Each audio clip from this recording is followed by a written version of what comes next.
आदाब। आकाशवाणी पटना से इलाकाई खबरों के उर्दू बुलेटिन के साथ मैं इकबाल अहमद। लोक आस्था के अजीम त्यौहार छठ का 4 रोजा अनुष्ठान कल नहाय खाए के साथ शुरू हो जाएगा। व्रती पहले दिन अरवा चावल, चना दाल और कद्दू की सब्जी बनाकर उसे प्रसाद के तौर पर खाएंगे।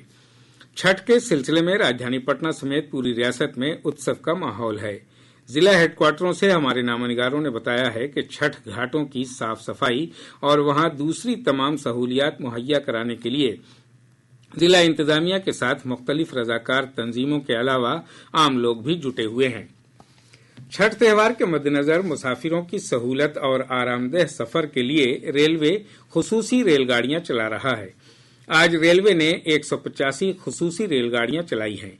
इनमें तकरीबन 25 पूजा स्पेशल रेलगाड़ियां कौमी राजधानी दिल्ली से मुल्क के मुख्तलिफ हिस्सों के लिए रवाना हो रही हैं, जिनमें सहरसा, पटना, मुजफ्फरपुर और दरभंगा के लिए भी खुसूसी ट्रेनें शामिल हैं। रियासत की 4 असेंबली सीटों बेलागंज, इमामगंज, तरारी और रामगढ़ जिमनी इंतखाब के लिए सियासी पार्टियों ने तशहीरी मुहिम तेज कर दी है। बीजेपी, जेडीयू और हिंदुस्तानी अवाम मोर्चा समेत एनडीए की दीगर हलीफ पार्टियां अपने उम्मीदवारों की जीत को यकीनी बनाने के लिए लगातार अवामी जलसे कर रही हैं। वहीं इंडिया इत्तेहाद की जानिब से भी आरजेडी, कांग्रेस और बायां महाज पार्टियों के लीडर तशहीरी मुहिम चला रहे हैं। इन सीटों पर 13 नवंबर को पोलिंग होना है।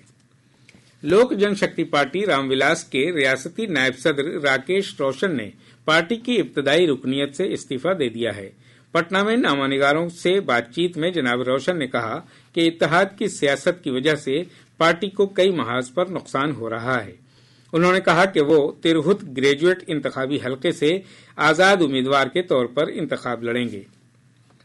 रियासत में 26 नवंबर से 3 दिसंबर के बीच 5 मरहलों में होने वाले पैक्स इंतखाबात में टीचरों की ड्यूटी नहीं लगाई जाएगी। बिहार रियासती इंतखाबी अथॉरिटी की जानिब से इंतखाब के सिलसिले में जारी रहनुमा हिदायत में कहा गया है कि सरकारी स्कूलों में तदरीसी उमूर में लगे असातिज़ा को पैक्स इंतखाब के लिए मामूर नहीं किया जाएगा। हालांकि नागुज़ीर हालात में ऐसा करने में कोई रोक नहीं होगी।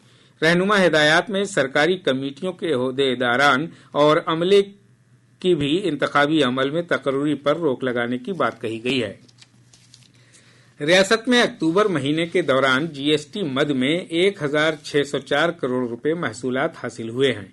ये रकम गुज़श्ता साल अक्टूबर महीने की बनिस्बत 14% ज्यादा है। कौमी सतह पर हुए औसत इजाफे से भी ये 3.37% ज्यादा है। रियासत में मौसम खुश्क बना हुआ है। महकमा मौसमियात ने अगले 24 घंटों के दौरान कटिहार, भागलपुर और बांका जिले में कुछ मकामात पर मामूली बारिश का इम्कान जाहिर किया है। मौसम पेशगोई में कहा गया है कि अगले 5 दिनों तक ज्यादा से ज्यादा और कम से कम दर्जे हरारत में किसी खास तब्दीली का इम्कान नहीं है। वहीं इस दौरान रियासत के शुमाली हिस्सों में सुबह के वक्त कोहरा छाए रहने की तवक्को है। पूर्णिया जिले के मीरगंज थाना के मीरगंज कुरसेला स्टेट हाईवे पर एक कार के बेकाबू होकर दरख्त से टकरा जाने के सबब एक शख्स की मौत हो गई। हादसे में 4 दीगर जख्मी हो गए। जख्मियों में 3 की हालत संगीन बनी हुई है। मशरकी चंपारण जिले के पहाड़पुर थाना इलाके में गुज़श्ता दिनों पुलिस टीम पर हुए हमला मामले में पुलिस ने अहम कसूरवार मनोज प्रसाद कुशवाहा को गिरफ्तार कर लिया है। इसके साथ ही आकाशवाणी पटना से इलाकाई खबरों का ये उर्दू बुलेटिन खत्म हुआ।